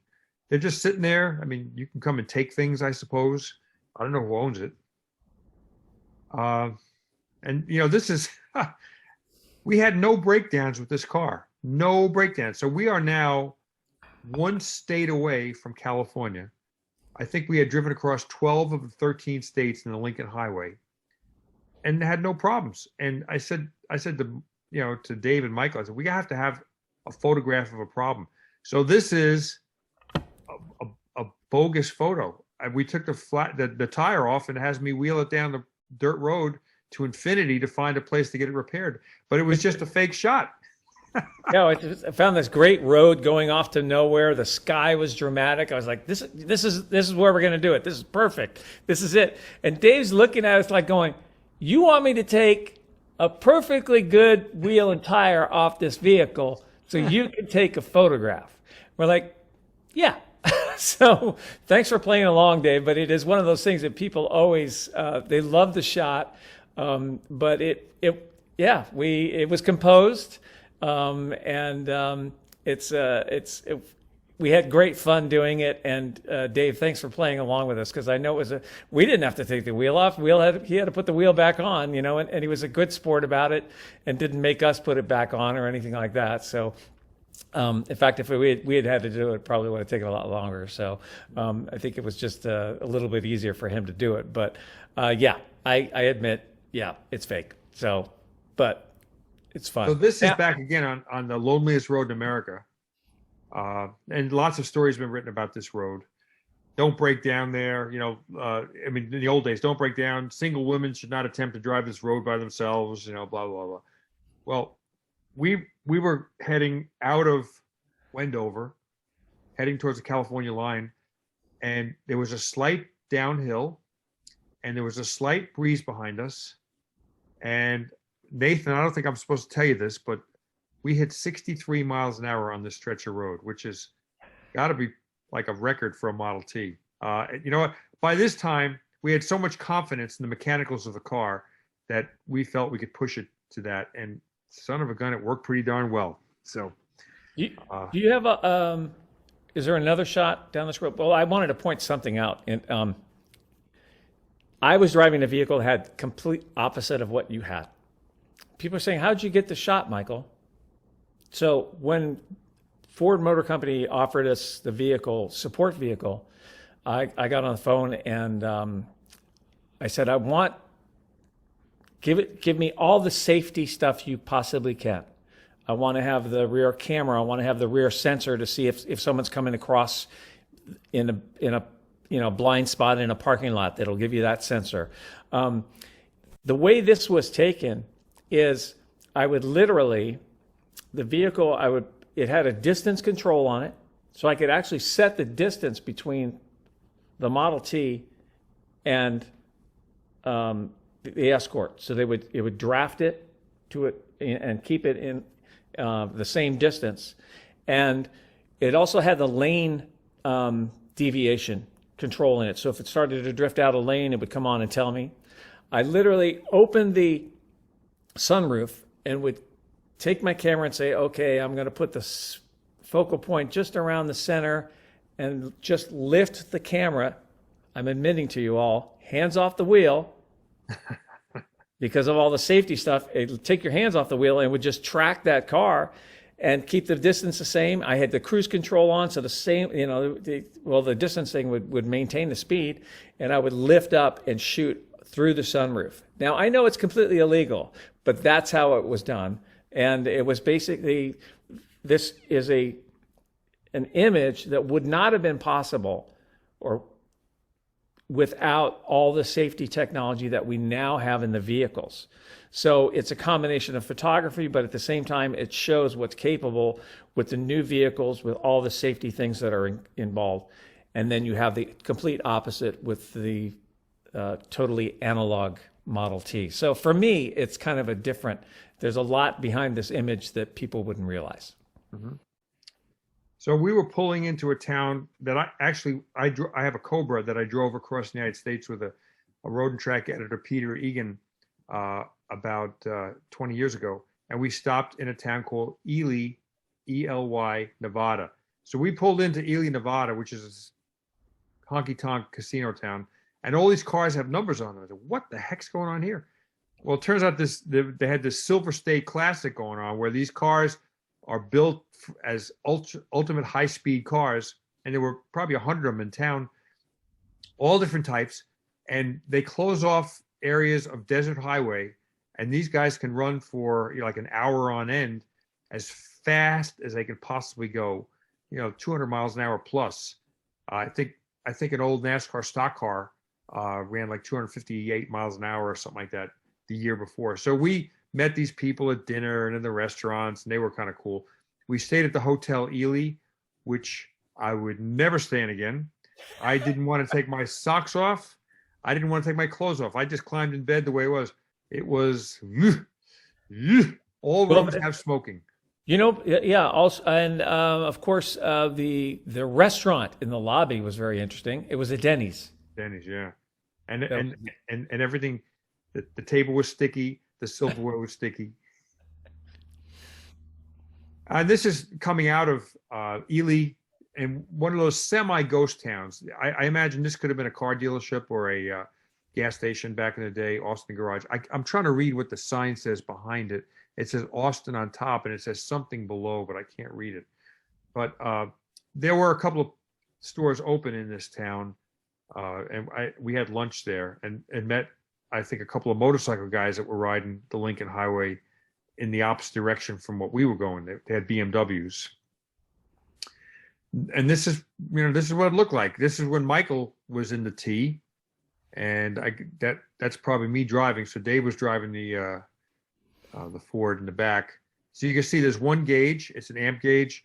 There's another gauge out front, a motor meter, and that tells you the engine temperature, water temperature. But I don't think that worked. And then that glass thing allows you to look up to see traffic lights that might be blocked by the convertible top. Not a lot of room. The left door is really not functional. So the driver gets in from the right door and the passenger gets in from the right door, and you sit there cozy. I was 1 inch from Dave Coleman for 2 weeks, and I'll never be the same. But a neat car. And like I said before, it allows a car like this, driving on roads like this, allows you to experience an America that is rapidly going away. We could smell people mowing their lawns. We could smell was a big thing that you don't smell in cars anymore. Now everything's shut up. You're like in a chamber, but you could smell the first drops of rain hitting the ground. There was a certain smell to that, or crops in a field, or I initially blamed Dave for it, but in fact it was a hog farm up the road. Boy, when they're coming. But, in all seriousness, I'm so happy I did it. I'm sorry that everybody can't do something like this, because it was an amazing experience. So here we are, about to cross into the 13th and last state. This is near Donner Pass in California, and you can see a state highway patrol car there. So we pulled over. It looks like Dave's giving him the finger, but I don't think he is. But what was going on, we pulled over to take a picture in front of this sign. And in the middle of that, Michael's out back taking a picture. And this state highway patrolman scoots up in that patrol Suburban right there. And he says, license and registration. And Dave says, what do we do wrong? It says in the back, California a bust. Well, you're in California, and now you're busted. And then he broke into a big grin. He says, you're not supposed to park here. Let me stop traffic, and you guys can keep on going down the road. So that was a happy ending to a potentially sad tale.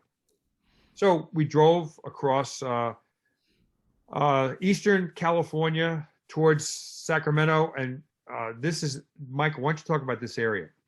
Well, this is up in Donner Pass. I had been up there shooting some stuff for the BMW i8, and I knew the area, so I figured, well, we'll just take this road here, make a left, make a quick right, climb up there, and that's the bridge going over Donner Pass. And I just thought it was a great little spot to photograph the car. You know, when you think about journeys and you think about going across the country, you know, that would have been the way people went before there was a Model T, you know, in a wagon, you know. So this is another combination of eras, you know, so I just thought it was a appropriate spot. You'll notice the snow there. It's kind of chilly up there. There is snow up at that elevation. You're at the peak up there is a little over 7,000 feet in Tahoe. So that's a mile and a half. Wow. Yep. Yep. Wow. It was chilly. So here's another guy that had been talking to us by Facebook. His name was Matt Ryan, and at the time his girlfriend was Maya Benelli, but now they're married, so now it's Maya Ryan. But this is his little cabin in the woods. He lives in Sacramento, but he said, I know you guys are coming across in a Radjo Model T. I've got a Radjo Model T Speedster. Why don't you stay over here? We'll make you a nice dinner. And so we just had a great time just sitting out there, you know, shooting the breeze, having a cold beer. We would bury our beer in the snow, and it got cold really quickly. That's a Model T that he built as a senior project when he was a senior in high school from scraps. And later on, when he was married to his first wife, he built a teardrop trailer that two people could sleep inside, barely. He towed it on the back of this and towed it up to Seattle, up the Alcan Highway to Alaska, and did the 2,000-mile loop from Anchorage up through Denali, around to Fairbanks, down the east side, down to Kenai Peninsula, Valdez, all that stuff. This Model T has been around. So we had a nice night there. I think we had a wonderful chicken and rice dinner. The next morning we had pancakes. We hit the road, and these two Model Ts, he said, I know the best roads. These two Model Ts were drifting sideways in turns. I was scared shit. Dave was laughing his ass off. And I don't know what Michael was doing. Someone's at Robert Abel Brewster is asking, hey, Tom, how did the Model T perform when climbing from the desert elevation to Donner Pass? Well, it was okay. You know, Dave did most of the driving. I had learned how to drive a Model T on the trip. So in fact, it was the day I had that huge ham sandwich that was 6 inches high. That was the day Dave taught me how to work the three pedals. But, you know, Dave had it wired there, and it went slow, and it never missed a beat. So this is a friend of Michael's and mine, and he lived in Sacramento. His name is Scott Pruitt, and Scott Pruitt is one of the winningest road race drivers in America. He lives near Sacramento. He's got a winery there. So Michael said, hey, why don't you come and meet us for a piece of pie? This was a famous pie restaurant in Sacramento. So he came out, and we got to see him. You know, I hadn't seen him in years. So, you know, professional race driver, but he got it. He knew why we were doing this. Oh yeah, he says, what are you doing? He says, I got to see this. And he stopped he's retired. He's after 50 years of racing, he's retired. He has a 50-acre vineyard on the side of a hill in Auburn, California. So he left the winery and came over and sat down with us for a little while. He was he just had to see this car and see what it was all about. So good guy, but he is a real car guy. So he was really excited to see this. So this was the day, I think within 2 days, we experienced the coldest and the hottest temperatures. And the coldest was, a day earlier, I guess, or 2 days earlier in Montana. And then the hottest day was right after we left this lunch spot. It was kind of cruising across the desert towards San Francisco, and it was more than 100 degrees. It was sweltering. And, here's Michael with you pull up to us and say, "How do you turn this air conditioner down in this Ford?" It's like it's getting too cold in here, and Dave and I are just like melting. But we ultimately made it to Lincoln Park, and you can see the sign there, the western terminus of the Lincoln Highway. There's a monument there. The Golden Gate Bridge is in the background, although it's too foggy to see. This was 14 days after we left. It was 3,707 miles from the time we left Times Square, Manhattan. But it was not over. The trip was not complete until we dipped the wheels in the Pacific Ocean with the Golden Gate Bridge in the background. So, you know what? That's our adventure. An hour and 36 minutes. That's not so bad. There you go. So if anybody has got questions, I guess, I don't know. I mean, our friends at the Hershey Museum, can they unmute themselves, or should they go in chat, or how should they work this? Yeah, can you hear me, Tom? I can hear you. Yeah, I'll go through some questions if you want to. I think one of them you just answered about performance across the desert and Donner Pass. Yeah, as I remember, Dave can correct me, but I think I'm correct. We never had to go into low. I think we even the most, high elevations, we were able to go up and maintain the high gear, because I think because of the increased power and the lightened weight of the car. So it performed amazingly. In fact, when we got to California, Dave was prepared to drive it back to the East Coast by himself. I was going to fly home because I had something else going on. Michael lives in San Francisco, so he was only 10 miles from where he lives. And Dave was just going to drive it back, but we decided it'd be better if he trucked it back, and then he flew home. So what else? I have an invitation from Dan Vandenheed. When I want to go back and photograph the Studebaker Museum, I can stay in either the Volkswagen bus or inside. So good. Oh, I got it. Dan, you and Jody, you were wonderful. What a wonderful experience was to stay with you guys and have your little driveway car party. I loved it. Well, I'm going to jump in here. Someone else just popped a message up that said they appreciated everybody being here on this Zoom call. And that was a little bit of trouble scrolling up. Was that our friend in Spain? Oh, Vicente. Yes. That's pretty nice to know we had participants from across the other ocean that your tires weren't dipped in. Well, he's a barn find hunter enthusiast, watches all the episodes, and so we've communicated back and forth for a couple of years now. He loves what we do. That's great. We have John G that asked a question. He said he knew that you were running water, but were you putting any anti-corrosive in that water? You know what? Dave is probably behind you. And Mr. Dave says that's a big no. So Dave's a man of few words. Hey, Dave, how are you? I wish we could see Dave. Dave's going to get ready for question and answer here at the museum. I'm sure we have a bunch of participants that are going to step forward and ask questions here if we get through all these chats. And another one came up from Steve Roberts asking, the original Model T owner's manual says to change the oil every 50 to 1,000 miles. How many times did you change the oil during your trip? I think we did in Lincoln, Nebraska, when the McPherson guys came out. So we did it once, but Dave put in really high quality, I think it was racing oil, if I'm not mistaken, probably high zinc. So I think we changed it once, but if you have a Model T that leaks like it does, you don't really have to change it, because every few days it changes itself. Good point. And did anybody keep track of how many gallons of fuel you used? No. Shell Oil Company did. Okay. Is this a selling feature to say now you should buy the book and find out? Well, yeah. I mean, yeah, I was going to say that the book, which right here, it's out of print now, sadly. They sold a fair amount of them, but it's out of print. So if somebody wants a book, I have some. I think you have some there. They may have some at the Ford Museum.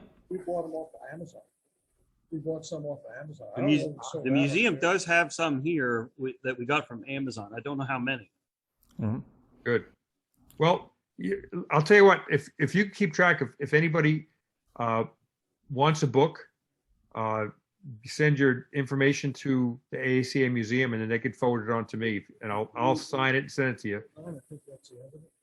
I'm going to reference your book. It says on at page 209, you used just over 205 gallons of fuel. There we go. 3,688 miles. It was actually 3707. That was probably at the last fuel stop. Okay. Yeah. Okay. So, and then we just continued on down the road to the Golden Gate Bridge. That's interesting. I forgot all about that. Yeah, that fuel stop was in San Rafael, California. Yeah. And it was hot as a mother. Man. Yes, it was. And then we cruised across the. You remember this? It was over 100 in Sacramento, and when you guys got out with your short pants at the western terminus is at the Legion of Honor in San Francisco. It was 46 degrees It was when you freezing. got out. Yeah. Yep. Yep. Well, going across the Golden Gate Bridge was fogged in and cold as can be. I'm gonna ask for anybody or a show of hands here at the museum. Who's got a question here to send to our experts? Anyone? What we might do quickly, if we can figure out how to do a release the host here, we'll take a tablet around a walk of the car just to say we can do that. Well, Tom's the host, so does he have to release it? He might. Well, maybe I don't want to. Maybe not. We'll just pull the plug. No, we're not going to put the plug on, and this is too enjoyable.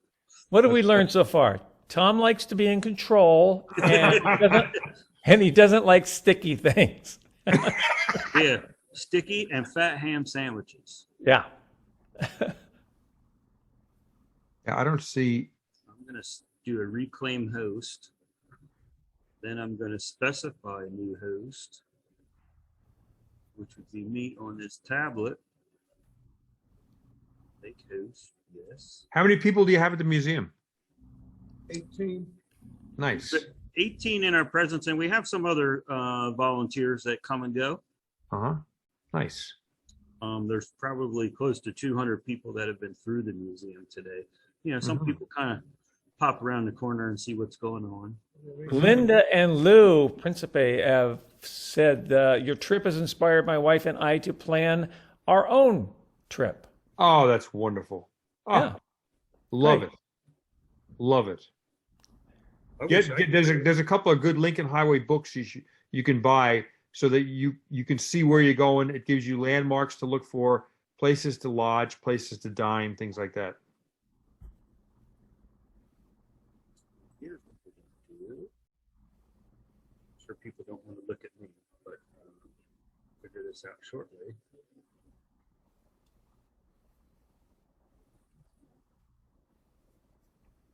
Was working.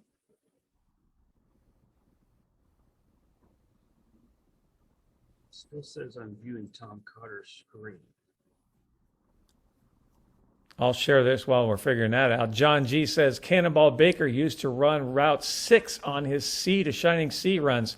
Cannonball raced for over 9 million miles in his racing career. His claim to fame was, if he didn't win the race or set a record, you didn't need to pay him. Let me ask you, should I hit stop share? Yeah, why don't you try that, Tom? Problem is I don't have a cursor. Let's try it. This is that exit full screen issue we had, isn't it? Yeah, let me see. Just hit escape. Yeah, try that. Nah, it doesn't work.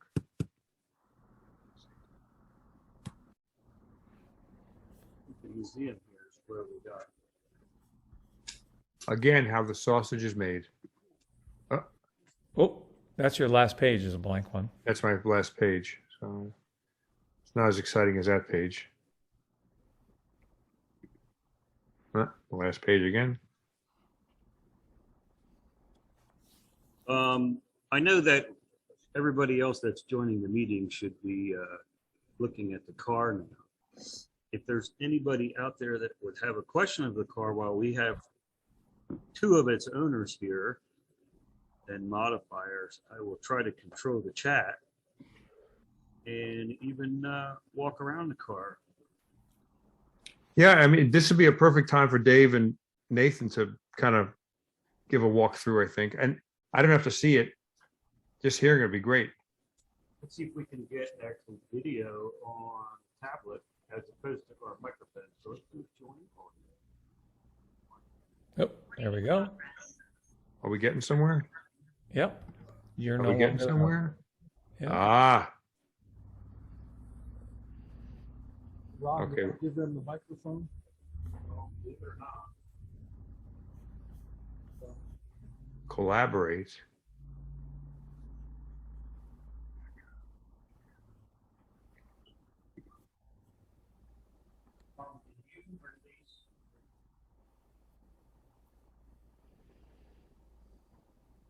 A keynote. Shout out to Don Cresswell. Don, how are you, sir? Good to see you on here. Hope you're having fun. All right, I think we're ready. Got it. Why don't you turn that thing down? Testing, testing. All right, we're good now. There we go. I'll be here beside our friends in the car.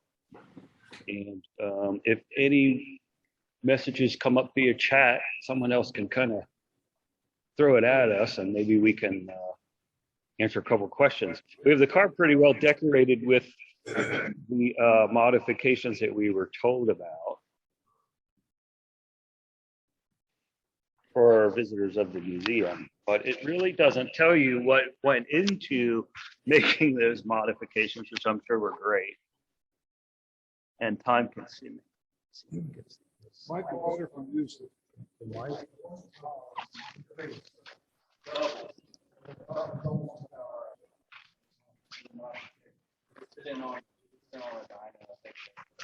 That's it. So just, I tell you what, drop that and go turn the big gallery lights on.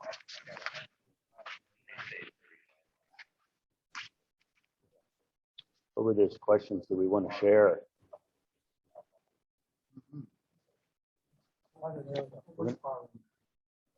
Oh, horsepower increase with our, what did you say it was? Radio head. Okay. It said doubles the horsepower. From It's about 39 horsepower. Okay, It was about 18 stock. gotcha. Huh. So of course the engine compartment looks radically different. I'm sure it helps with cooling. It's Because got a fish carburetor on it. fish carburetor, what's vintage is a fish carburetor? Okay, Yeah, it's got 3 moving parts. It's a very, very, very simple carburetor. Easy. now with that fish carburetor, does the adjuster that's usually on the dash, No, it eliminates that? Okay, It does have 12 volts, so it has good lighting, good starting.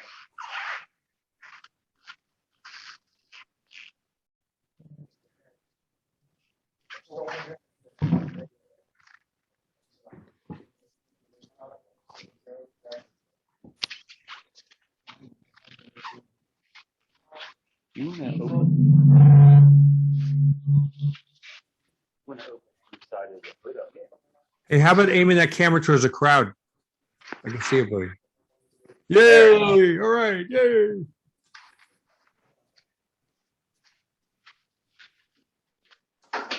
We're going to do while we're, of course, we're recording this video, and we'll probably not do a whole lot to it other than clip the preceding 10 or 15 minutes of the startup off and post it on our YouTube channel. We're getting to the point now. We opened up some lighting.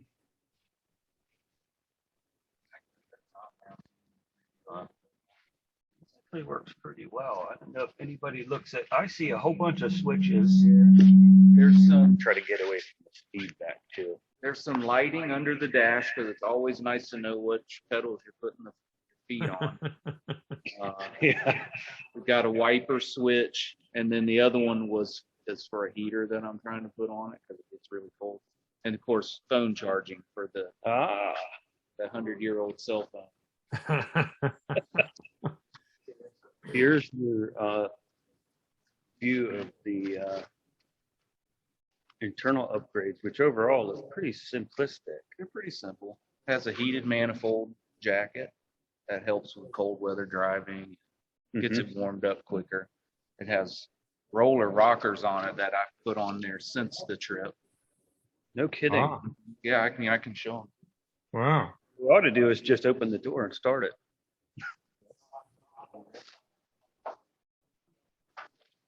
Yeah, I don't think you knew about this. Yeah, you knew about it, Tom, the roller rockers I made for it.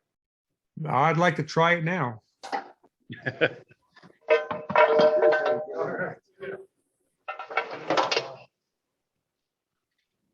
Nice. Yeah, Dave had a bunch of blown up roller rockers, so I took the rollers out and made all the rest of the stuff. Man. So there's a billet. It's billet, yes. They're very nice. And I made the water pump and radiator leakless. Oh, man.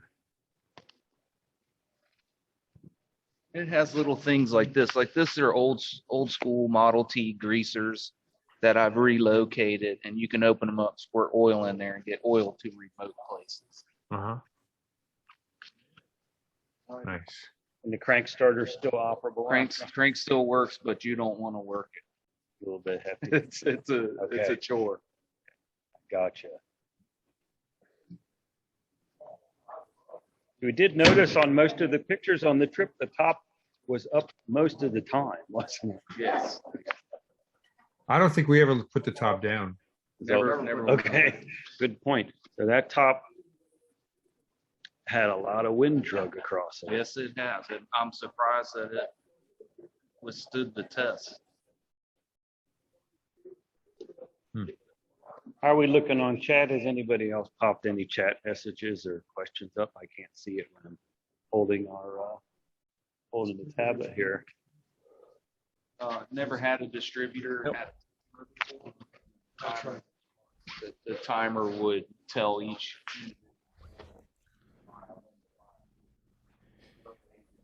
Hey, Nathan, if I remember correctly, weren't there some Porsche suspension parts up front? What's that now? Weren't there Porsche 356 suspension parts up front or steering? Oh yeah, the damper. Steering damper on it.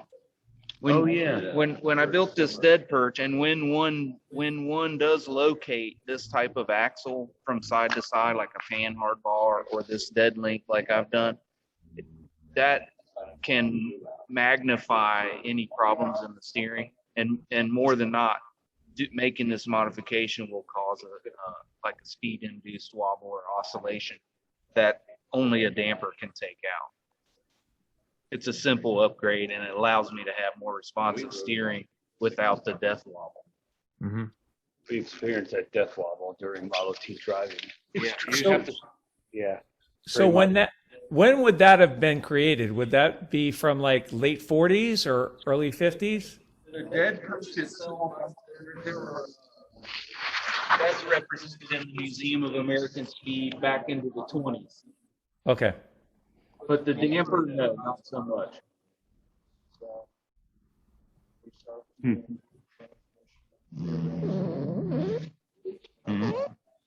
Amazingly enough, you say it leaked a lot of oil. It's been here 2 weeks and it hasn't leaked a ton of oil.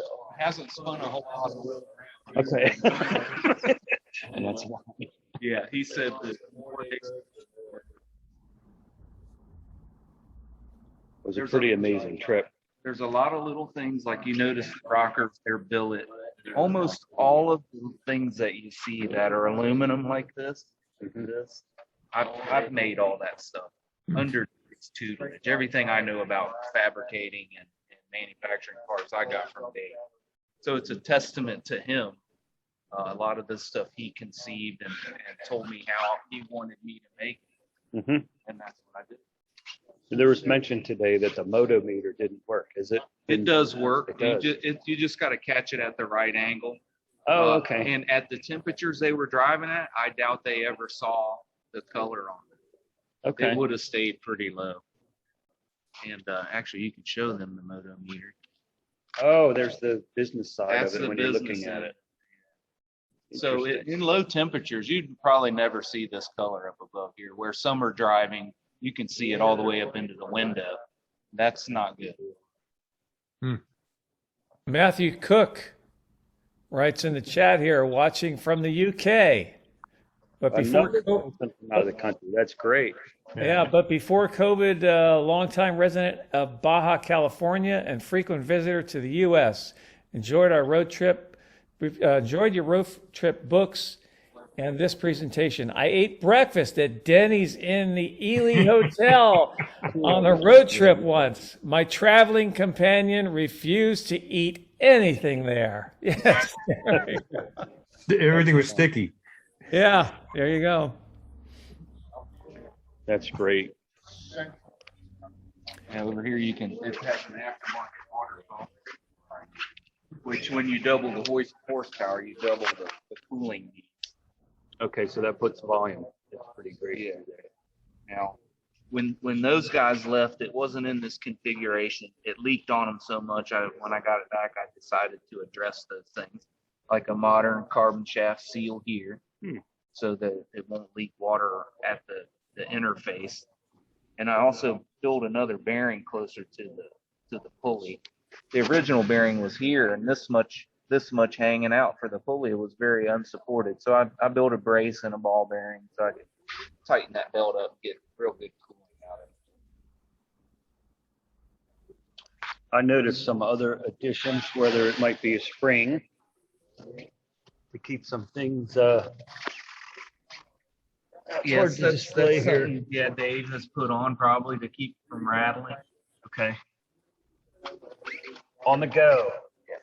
How many tools did these guys keep in the trunk during the trip? Dave has a famous go box that he carries, pretty much covers everything, and then a couple of other specialty models like hub pullers and things like that. And they're all included. They were included on the trip. Yeah, they were all there. Most of the stuff, except for Dave's go box, is still in the back. So it's got tire irons, spare points in case any of that fails. Just enough room. We found the most important tool was a ball peen hammer. Yes. Yep. Well, everything's a hammer, really. That's right.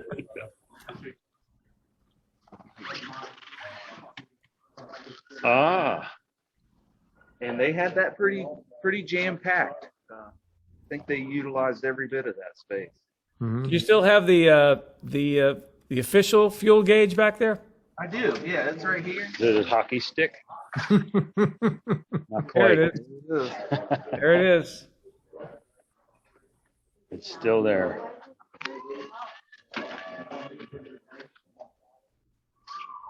Well, we've got some people milling around here talking shop, obviously, but the big picture is the trip, the people that you touched.